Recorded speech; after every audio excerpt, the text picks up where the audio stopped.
So this is a picture depicting breast self-examination, which should be done by all females after 20 years of age every month. And this can be done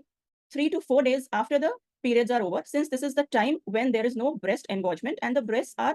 not tender, because premenstrually, usually there is tenderness in the breast because of the hormonal changes.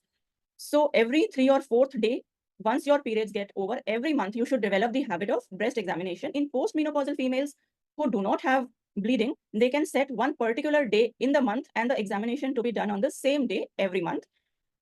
And this includes visualizing yourself in front of the mirror to see for any change in the shape of the breast, then raising your hands above and looking for any dimpling or any change in the skin of the breast, then pressing your hands over your waist to see for retraction of the nipple or any dimpling.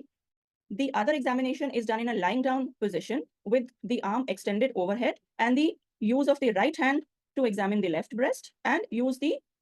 left hand for examination of the right breast. And this examination should begin from 12 o'clock position, either in the clockwise or in the anti-clockwise, where you feel your breast tissue with the flat of your hand or the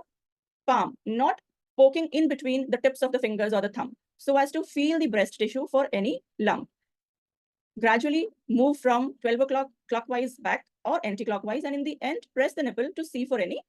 discharge. You can do this examination while having bath when the hands are already soapy, and so they glide over the breast tissue easily.